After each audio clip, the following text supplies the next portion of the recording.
Hello friends, कैसे हैं आप सभी और अपनी प्रिपरेशन किस तरीके से कर रहे हैं। 22 दिसंबर यानी कि नेक्स्ट संडे को आप सभी का AIB 19 का एग्ज़ाम है। और जैसा आप सभी जानते हैं, अपने चैनल के माध्यम से अभी तक AIB के 11 से लेकर के आपके 18 तक के एग्ज़ाम जो है कवर करा चुके हैं।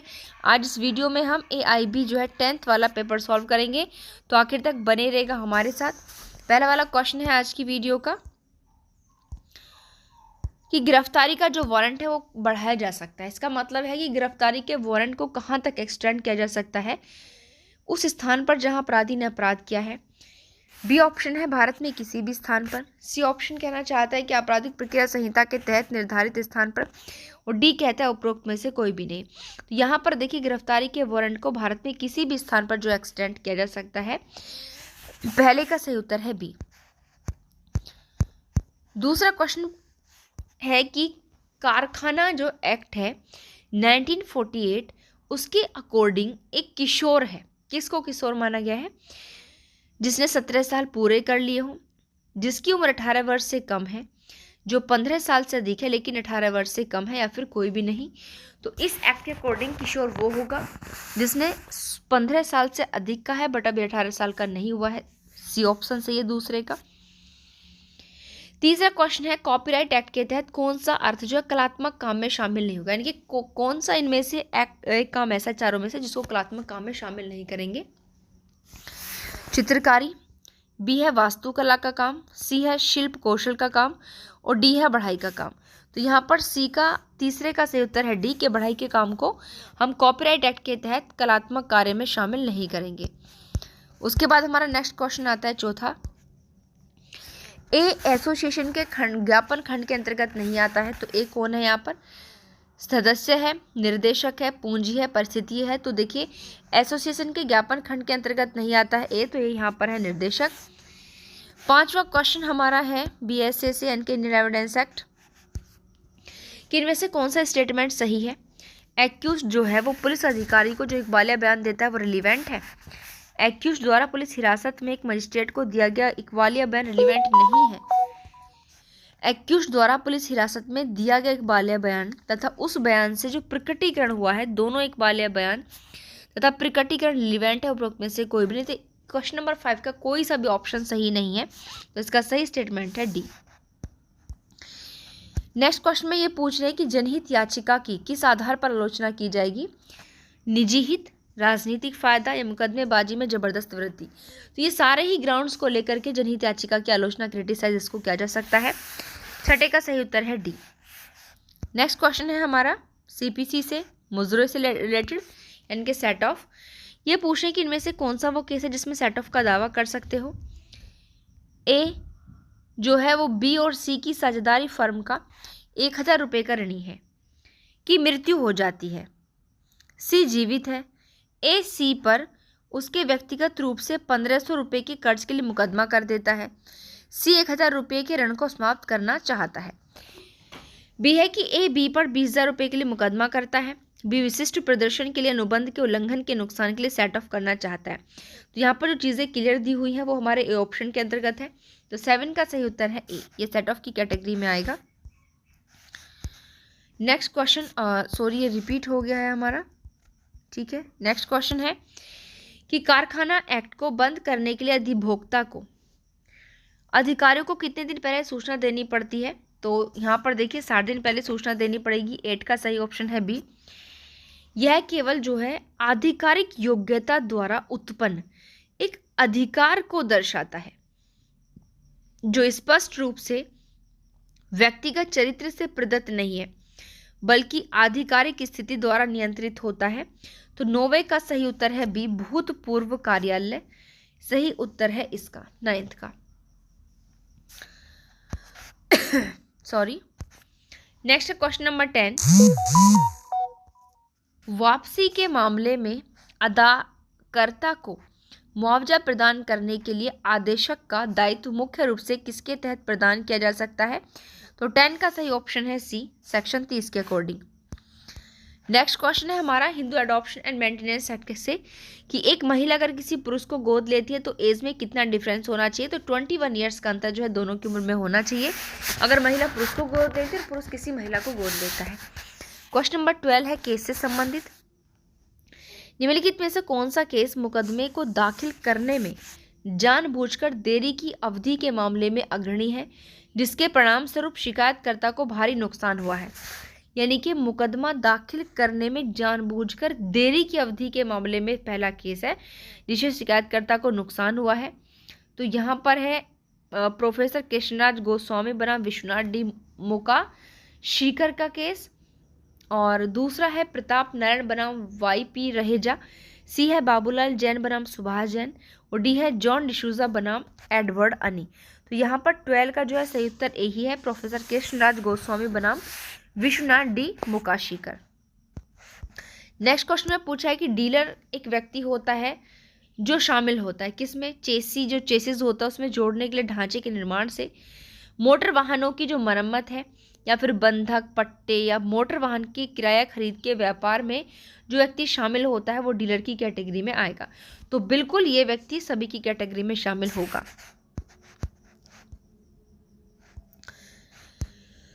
क्वेश्चन नंबर 14 भी केस से रिलेटेड है।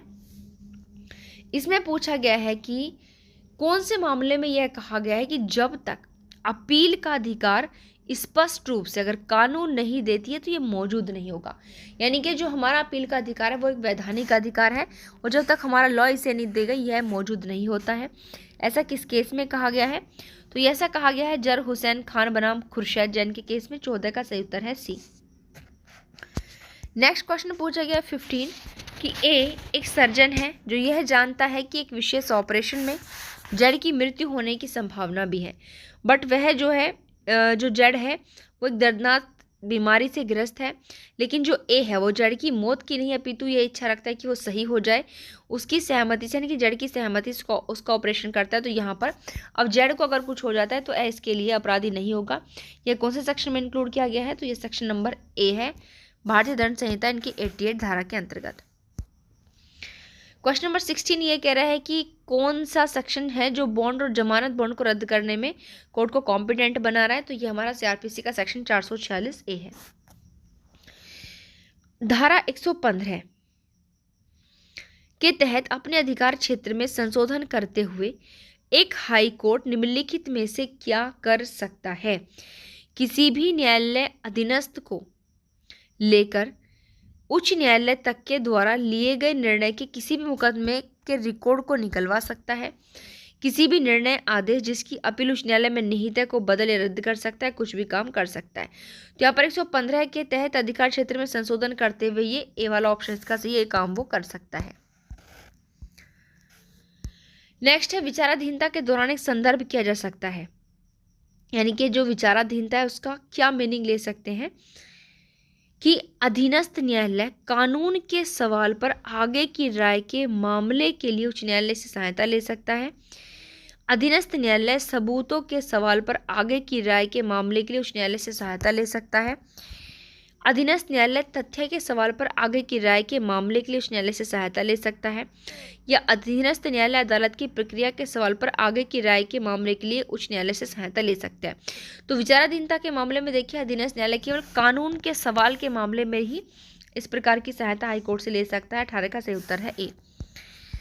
क्वेश्चन नंबर 19 हमारा है कि सरकारी कर्मचारी उनकी अनसुलझी शिकायतों और श्रम विवादों को यहाँ भेज सकते हैं: आंतरिक श्रम विभाग को, श्रम संबंध ब्यूरो को, सार्वजनिक क्षेत्र श्रम प्रबंधन परिषद को, या फिर श्रम विभाग को।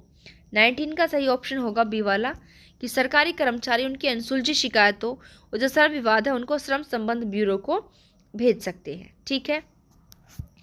क्वेश्चन नंबर 20 है साइबर अपीलांट ट्रिब्यूनल अध्यक्ष की अपॉइंटमेंट कौन करता है? तो केंद्र सरकार भारत के मुख्य न्यायाधीश के परामर्श से ऐसा कर सकती है। क्वेश्चन नंबर 21 आर्टिकल 300 ए यानी कि 301 के तहत संवैधानिक दायित्व को पूरा करने के लिए भूमि अधिग्रहण अधिनियम के लिए प्रदान किया गया कानून है। कौन सा एक्ट है ये?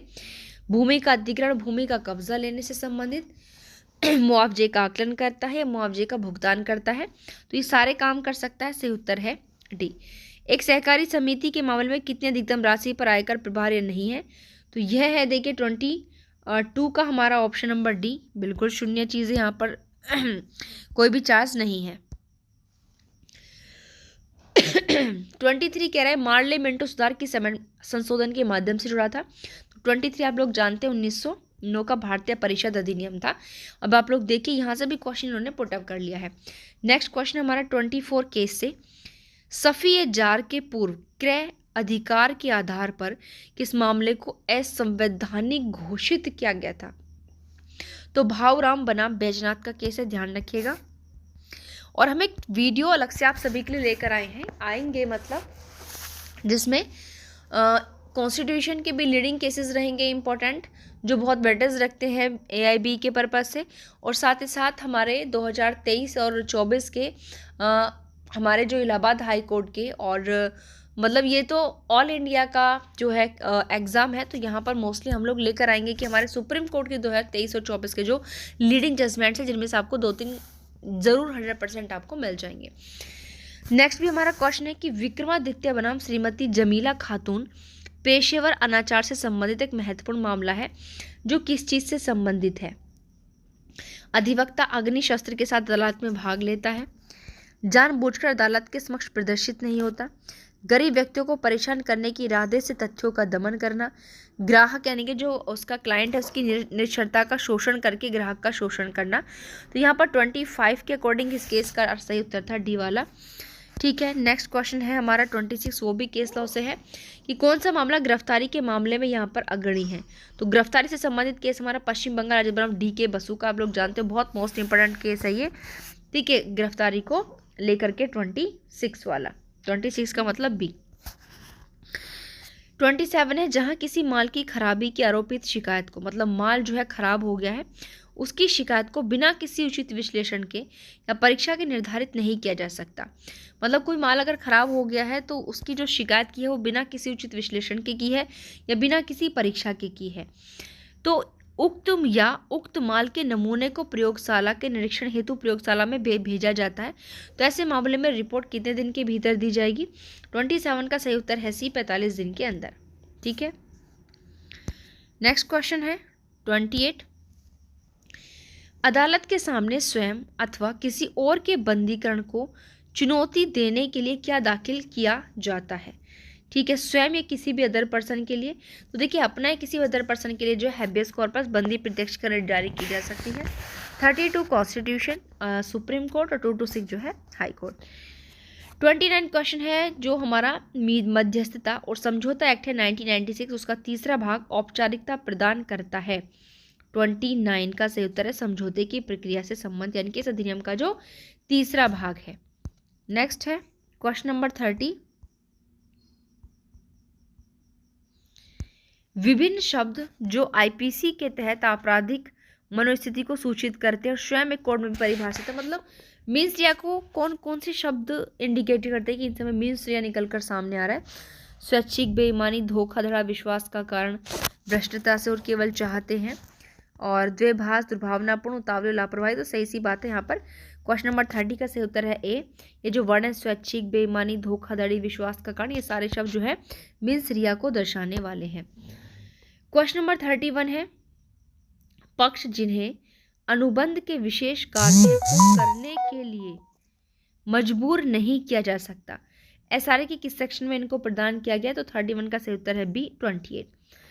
32 हमारा लैंड एक्विजिशन एक्ट के सेक्शन 25 से है। कहती कि अदालत द्वारा प्रदान की गई मुआवजे की राशि, यानी कि अदालत द्वारा प्रदान की गई मुआवजे की राशि अनुभाग 2 के तहत कलेक्टर द्वारा सम्मानित राशि से कम नहीं होगी, यानी कि 32 का सही ऑप्शन है ए, कि लैंड एक्विजिशन एक्ट के सेक्शन 25 के अकॉर्डिंग अदालत द्वारा जो मुआवजे की राशि प्रदान की जाती है वो जो अनुभाग 2 दिया हुआ है उसके तहत कलेक्टर द्वारा जो सम्मानित राशि उससे कम नहीं होगी। नेक्स्ट क्वेश्चन है 33, जिसका ऑप्शन है कि निम्न में से कौन सी धारा एक विचाराधीन कैदी की अधिकतम हिरासत अवधि से संबंधित है? तो देखिए यहाँ पर इनमें से कोई सा भी ऑप्शन सही नहीं है।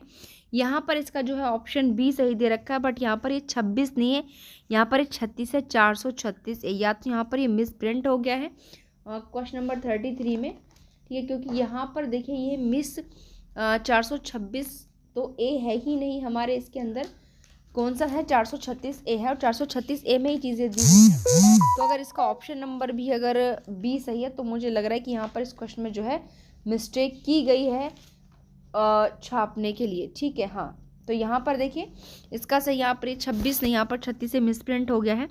इसका सही ऑप्शन है बी, यहाँ पर देखिए 36 रहेगा, 436 ए जो इंग्लिश वर्जन में है 436 लिखा हुआ है, यहाँ पर हिंदी में इन लोगों ने मिस्टेक कर दी, ध्यान रखिएगा। तो ये जो विचाराधीन कैदी की अधिकतम हिरासत अवधि है ये आपकी 436 ए के अंतर्गत दी हुई है। नेक्स्ट क्वेश्चन है 34, ये है कि एक हिंदू की यदि एक से अधिक विधवा हो तो उनको मिल सकता है, ये हमारा हिंदू सक्सेशन एक्ट 1956 से क्वेश्चन है कि अगर उसकी एक से अधिक विधवाएं हैं तो प्रत्येक को एक हिस्सा, सभी विधवाओं के लिए जो है एक हिस्सा रहेगा, और प्रत्येक को एक हिस्सा या अधिकतम 2 हिस्से, 2 या अधिक विधवा हैं तो सीधी सी बात है भाई कितनी विधवा हो सबको एक ही हिस्सा मिलेगा, उसी में से सारी बांट लेंगी। क्वेश्चन नंबर 35 है कि आर्टिकल 14 के तहत कानून के समक्ष समानता का अधिकार किस प्रतिबंध के अधीन जो है प्रदान किया जाता है? सार्वजनिक व्यवस्था और नैतिकता, उचित वर्गीकरण, उचित प्रतिबंध, उचित परिस्थितियां।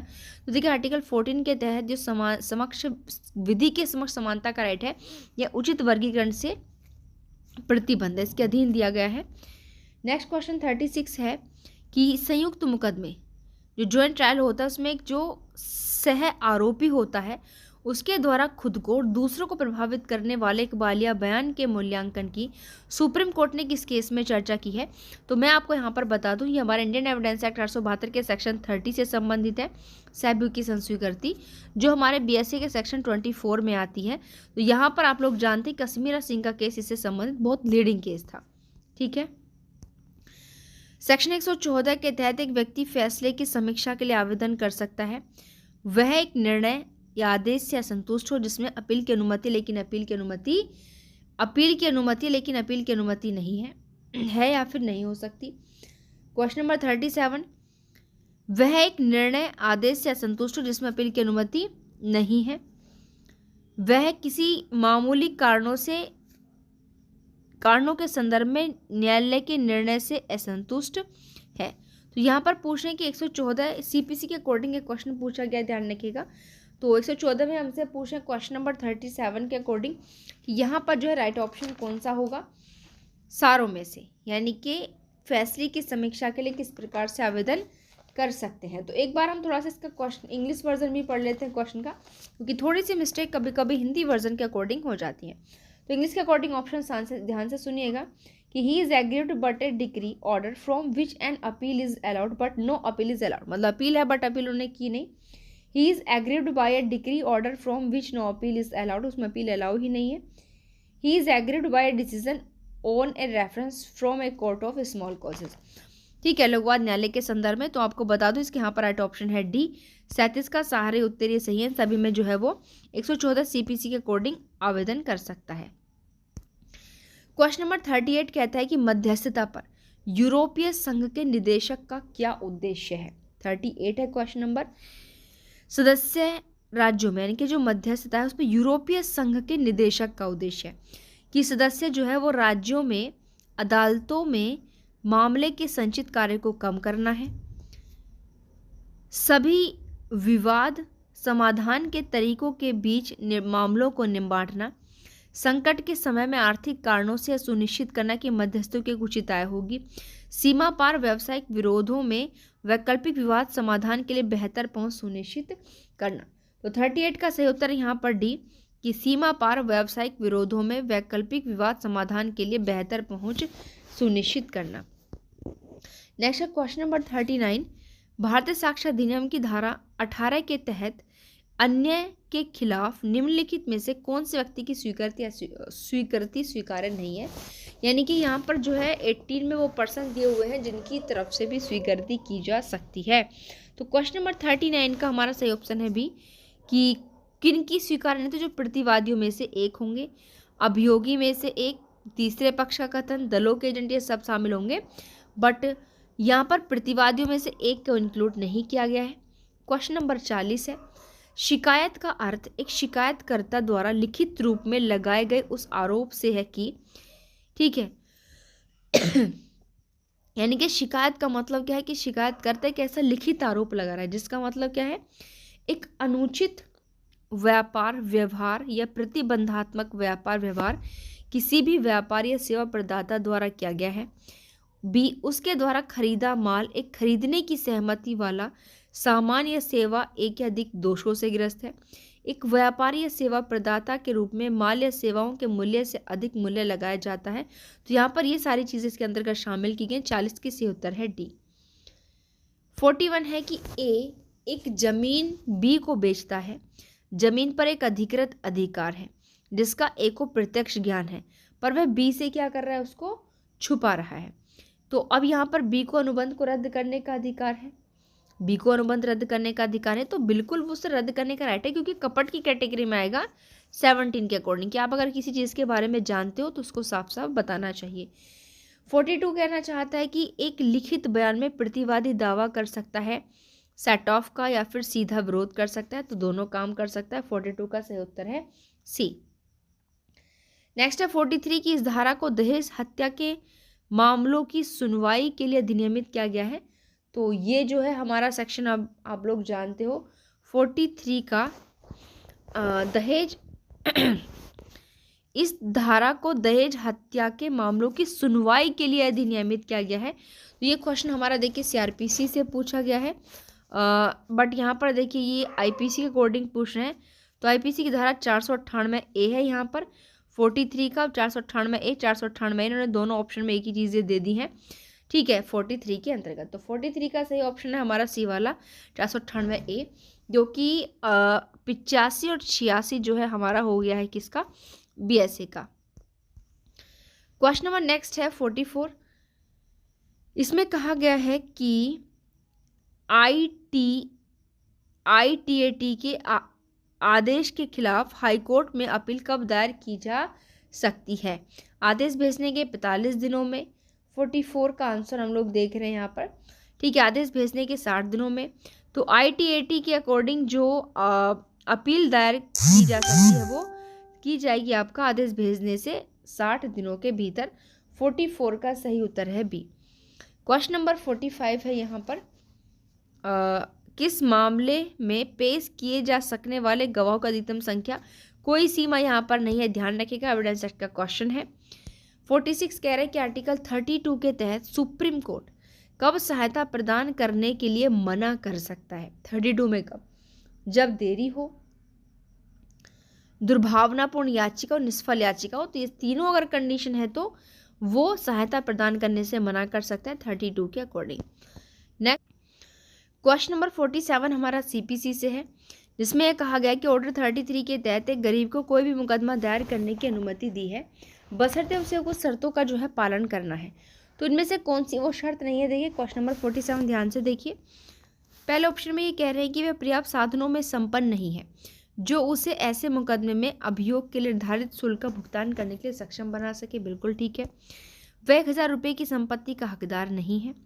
सी, उसके पास अपनी आजीविका अर्जित करने के लिए पर्याप्त साधन नहीं है। डी, वह या तो खुद या एक अधिकृत एजेंट के माध्यम से गरीब के रूप में मुकदमा करने के लिए आवेदन प्रस्तुत कर सकता है।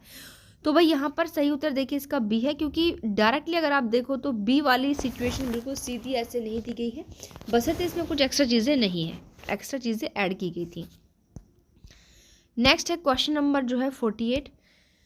ये कहना चाहता है कि सुप्रीम कोर्ट के कौन से डिसीजन के तहत पार्लियामेंट के किसी भी सदन को बुलाने, स्थगित करने या भंग करने की जो है प्रेसिडेंट की प्रोसीडिंग असंवैधानिक हो जाएगी यदि वो मंत्रिमंडल की सलाह के बिना इस प्रकार का कोई काम करता है।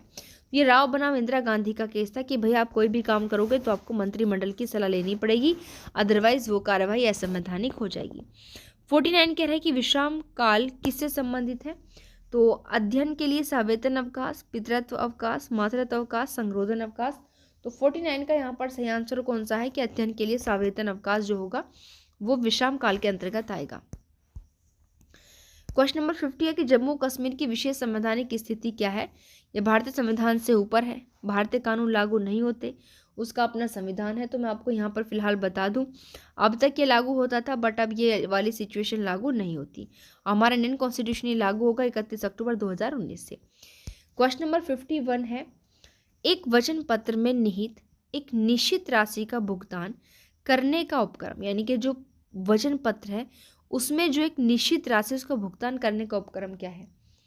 सशर्त है, बिना किसी शर्त के है, सशर्त या बिना शर्त परिस्थितियों के आधार पर हो सकता है, उपरोक्त सभी। तो वचन पत्र में निहित निश्चित राशि का भुगतान बिना शर्त के किया जाएगा। क्वेश्चन नंबर 52, एक अपराधी को हानि रहित बनाना और उसे वह चीज़ें प्रदान करना जिसका उससे अभाव है, अपराधी को, और उन सभी कारकों को निष्क्रिय करना जिनकी वजह से अपराध हुआ है, ये किस रूप में जाना जाएगा भाई? तो इस क्वेश्चन के अकॉर्डिंग पूरी तरीके से क्या काम किया जा रहा है? 52 आप देखिए, ये कह रहे हैं कि अपराधी को हानि रहित बनाना चाहते हैं और उसे वह चीज़ें प्रदान करना जिसका उसे अभाव है, और उन सभी कारकों को भी निष्क्रिय करना है जिनकी वजह से अपराध हुआ है। यह सजा के सुधारात्मक या पुनर्वास या संशोधनात्मक सिद्धांत की बात है कि वहां पर उन चीज़ों को निष्क्रिय बना रहे जिससे वो व्यक्ति क्या बना है? अपराधी बना है। 52 का सही ऑप्शन है सी। नेक्स्ट क्वेश्चन है 53, भारतीय साक्ष्य अधिनियम की धारा 112 के तहत बच्चे को जायज माना जाएगा अगर वो 280 दिन के अंदर पैदा हुआ है, और यही चीज़ें बीएसए के सेक्शन 116 में है। धारा 299 और 30 के बीच जो अंतर बताया गया है वो मेनली रेग बनाम गोविंदा के केस में बताया गया है। 54 का जो सही उत्तर है वो बी है, और 299 जो है 100 हम पढ़ेंगे बीएनएस में, और 300 जो है 101 में, और इनकी पनिशमेंट 302 की जगह जो 130 103 के अंतर्गत दे रखी है। यहाँ पर है हिंदू मैरिज एक्ट का सेक्शन 18 की उपधारा 2 के तहत भरण पोषण का आवेदन दायर किया जा सकता है। 55 का क्वेश्चन नंबर है सही बी सही, जिला अदालत में। तो यहाँ पर ये हमारा कौन सा अडॉप्शन एक्ट के अकॉर्डिंग यहाँ पर बातें पूछी जा रही हैं, ठीक है। नेक्स्ट है भरण पोषण अधिनियम। निम्नलिखित मामलों में से किसमें भारत के सर्वोच्च न्यायालय ने कहा कि जमानत नियम है और जेल एक अपवाद है? तो ऐसा मोतीराम बनाम मध्य प्रदेश राज्य के केस में कहा गया है। 56 का क्वेश्चन नंबर बी ठीक है। एक पब्लिक लिमिटेड कंपनी में निगमन प्रमाण पत्र के लिए आवेदन करने वाले न्यूनतम सदस्यों की संख्या कितनी है? 57 का ए सही है। तो ये क्वेश्चन देखिए 11 वाले में भी आया था और उससे पहले भी क्वेश्चन ये रिपीट हो चुका है।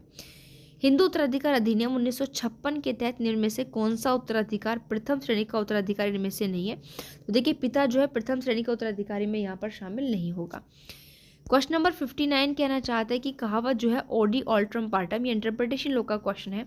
इसका मीनिंग क्या है कि कोई भी अपने ही मामले में न्यायाधीश नहीं हो सकता, किसी को भी बिना सुनवाई की सजा नहीं दी जा सकती, कर्तव्य अधिकारों की तुलना में बेहतर है, उपरोक्त में से कोई नहीं। तो 59 का सही उत्तर है बी कि किसी को भी बिना सुनवाई की सजा नहीं दे सकते, यानी कि सभी दोनों पक्षों को सुनवाई का अवसर है। क्वेश्चन नंबर 60, गणतंत्र अधिनियम संख्या 6770 के अकॉर्डिंग लोकपाल के कार्यालय को इनमें से कौन सा अधिकार प्रदान नहीं किया गया है? यानी कि जो लोकपाल का कार्यालय है, अभियोक्ता का अधिकार, निवारक उपायों को अपनाने, स्थापित करने तो लागू करने का अधिकार, और सी कहना चाहते हैं कि सार्वजनिक सहायता का अधिकार। तो यहाँ पर देखिए जो निवारक उपाय है उनको अपनाने, स्थापित करने, लागू करने का राइट जो है नहीं प्रदान किया गया है। क्वेश्चन नंबर है 61, ये कह रहे हैं कि इनमें से कौन सी धारा जो सर्च वारंट होता है उससे संबंधित है? 61। तो 93 जो है सर्च वारंट से संबंधित है। 62 है कि मजदूरी भुगतान अधिनियम 1936 के तहत एक कारखाने में उसके द्वारा नियोजित कौन व्यक्ति भुगतान करने के लिए जिम्मेदार है? कौन भुगतान करने के लिए बाउंड है यहाँ पर? खाता प्रबंधक या फिर मानव संसाधन प्रबंधक, फ्लोर प्रबंधक या मालिक? भाई मालिक करेगा, सीधी सी बात है, जो भुगतान करेगा। 62 का सही उत्तर है डी। गले में थोड़ी दिक्कत है सर्दी के मौसम की वजह से स्टूडेंट्स। क्वेश्चन नंबर 63 है कि एक कॉन्ट्रैक्ट वैधानिक रूप से लागू किया जा सकता है। 63, जहां गैर प्रदर्शन के लिए मुआवजा एक पर्याप्त राहत है, जहां अपने स्वभाव से अनुबंध निर्धारित करने योग्य है, जहां ऐसी अनवरत कर्तव्य पालन की आवश्यकता हो जिसकी अदालत की निगरानी नहीं कर सकते, और डी कह रहा है उपरोक्त में से कोई नहीं। तो 63 का सही उत्तर है डी, इनमें से कोई भी इनमें नहीं है ऑप्शन सही। हिंदू नाबालिग और संरक्षण अधिनियम 1956 के तहत एक गोद लिए गए पुत्र के असली अभिभावक कौन होंगे? मूल पिता, मूल माँ, दत्तक पिता और उपरोक्त में से कोई नहीं। कहना चाहता है कि कौन होंगे? हिंदू नाबालिग जो गोद लिया गया पुत्र है उसके असली अभिभावक कौन माने जाएंगे 64 के अकॉर्डिंग? तो यहाँ पर दत्तक पिता जो होगा वो उसका असली अभिभावक माना जाए, क्योंकि भाई वो दत्तक लिया हुआ है तो जो उसका पिता है वही तो माना जाएगा। पेटेंट एक्ट के तहत किस विषय में एक आविष्कार से संतुष्ट होने की आवश्यकता नहीं है? कब? अगर नवीनता हो, 65 कहना चाहता है, आविष्कारिक सील कदम हो, या फिर विशिष्टता, या फिर अगर उसमें कोई विशिष्टता नहीं है। ठीक है, संतुष्ट होने की आवश्यकता नहीं है विशिष्टता को लेकर के। ओके। 66 अपराध दंड शोधा यानी कि जो प्ली बार्गेनिंग है वो किसके खिलाफ लागू नहीं होगी? तो महिला और बच्चे दोनों के अगेंस्ट लागू नहीं होगी और 7 साल से अधिक के अपराधों पर भी लागू नहीं होता है। पर्यावरण संरक्षण अधिनियम जो है कब अस्तित्व में आया है? तो 19 नवंबर 1986 को जो है पर्यावरण संरक्षण अधिनियम अस्तित्व में आया। 67 का सही उत्तर है बी। नेक्स्ट है 68 एक निर्णय को कार्यवाही के लिए एक अन्य अदालत को हस्तांतरित किया जा सकता है। जब? कब कर सकते हो? निर्णय को, जो डिसीजन है उसको कार्यवाही के लिए ट्रांसफर कर रहे दूसरी कोर्ट में। कंडीशन बता रहे कब कर सकते हो भाई? यदि निर्णीय अदालत के अधिकार क्षेत्र की स्थानीय सीमाओं के अंतर्गत वास्तव में या स्वेच्छा से या व्यावसायिक तौर पर व्यक्तिगत लाभ हेतु क्या कर रहा है? रहता है, काम करता है। यदि निर्णय के पास उस कोर्ट की सीमाओं के भीतर निर्णय को संतुष्ट करने के लिए प्रॉपर्टी है।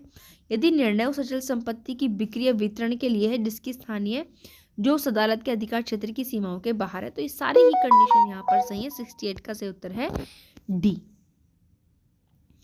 मोटर वाहन एक्ट कब से लागू हुआ? 1939। तो कुछ क्वेश्चन देखिए डायरेक्टली भी पूछ लेते हैं 1940 से। नेक्स्ट क्वेश्चन है 70 कोई व्यक्ति किसी व्यक्ति का मित्र अभिभावक नहीं बन सकता यदि वह नाबालिग है। मुकदमे में वह एक विपक्षी दल है, उसने लिखित रूप में सहमति नहीं दे दी है। तो सारी इस कंडीशन है कि वो किसी का ना तो फ्रेंड बन सकता है ना ही अभिभावक बन सकता है। 70 का 71 है कि हाल ही में किस केस में केरल हाई कोर्ट ने कहा कि विश्वविद्यालय अनुदान आयोग के मापदंड जो संविधान के आर्टिकल 16(1) के उल्लंघन के रूप में है, आरक्षित श्रेणियों के लिए अंकों में कुछ छूट की अनुमति देते हैं। केरल हाई कोर्ट ने डिसीजन दिया था। यहाँ पर केस का नाम पूछ रहे हैं, देखिए ये ए नायर समाज सेवा, ये देखिए उस समय का रिसेंटली केस इन्होंने पूछ लिया है 71 के अकॉर्डिंग। तो इसका सही उत्तर है ए नायर सेवा समाज बनाम UGC।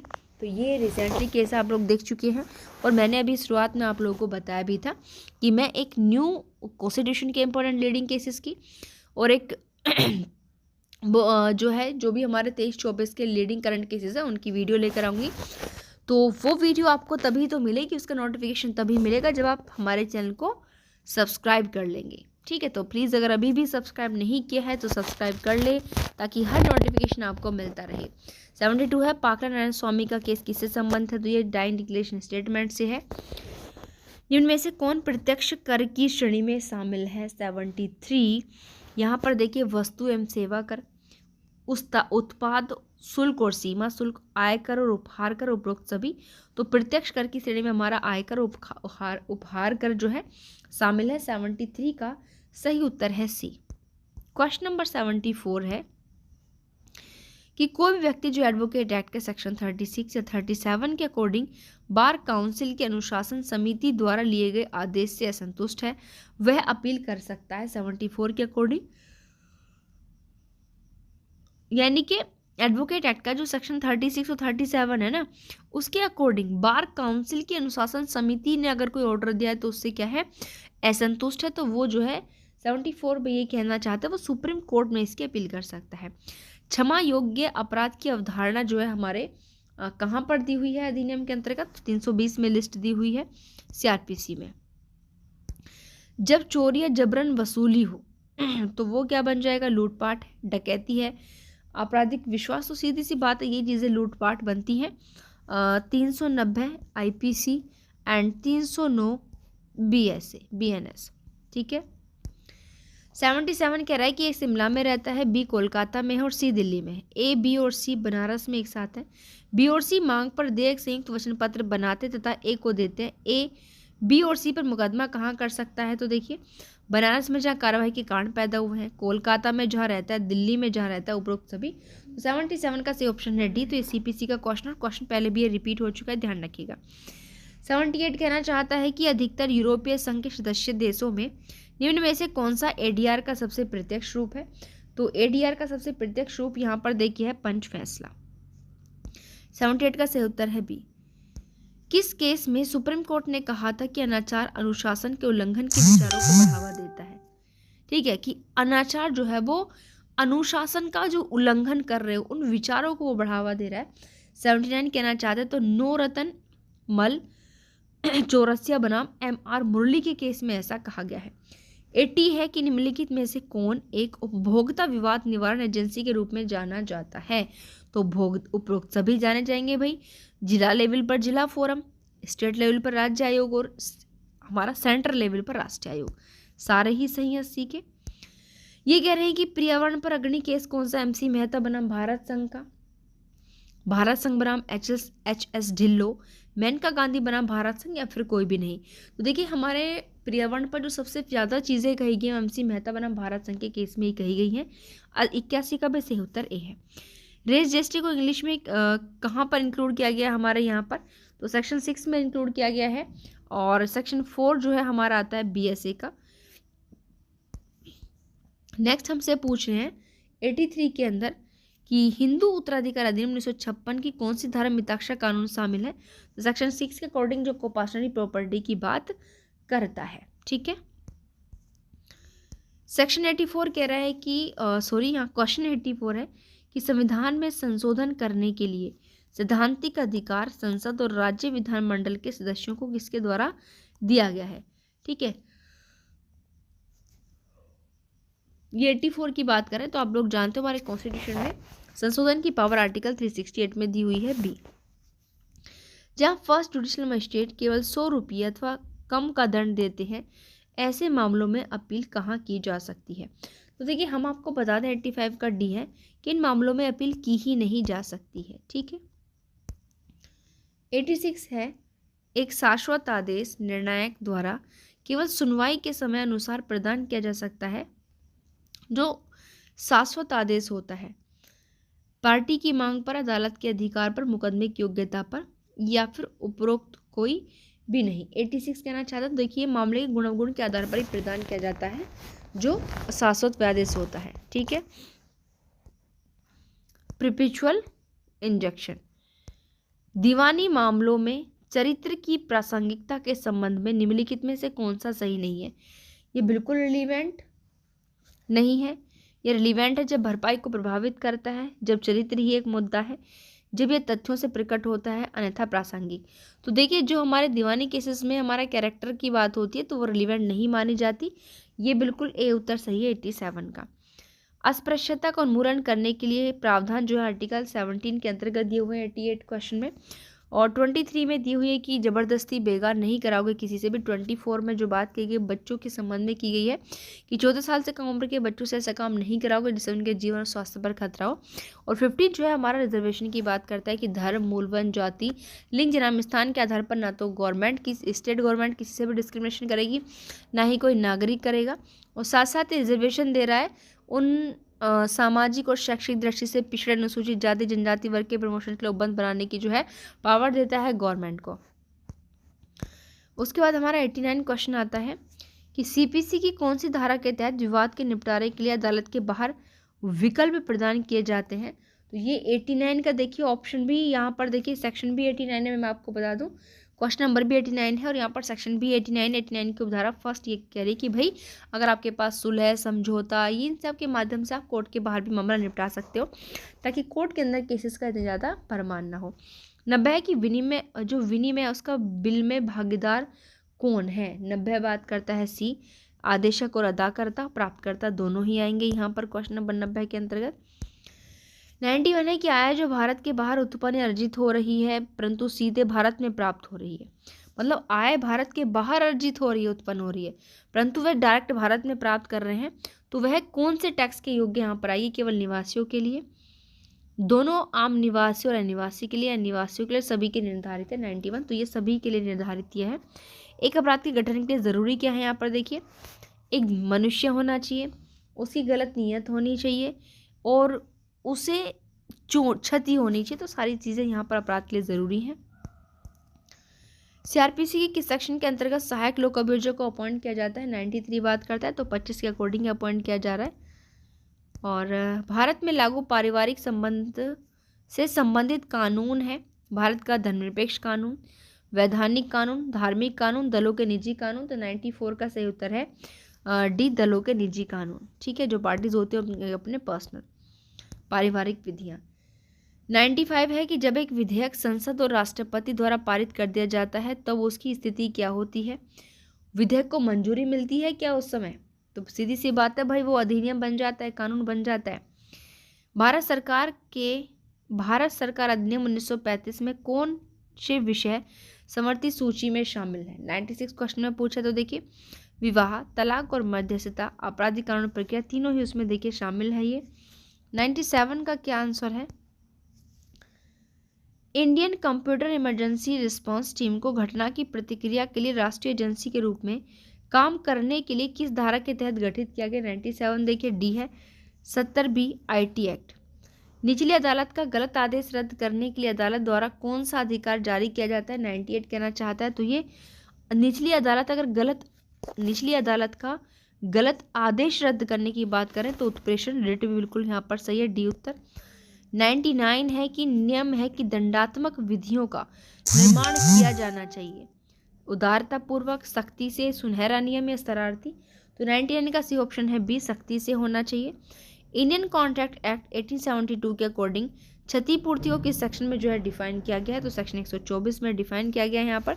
तो ये आप लोगों ने यहाँ पर हमारे देखे हैं, ठीक है, सारे के सारे सेक्शंस।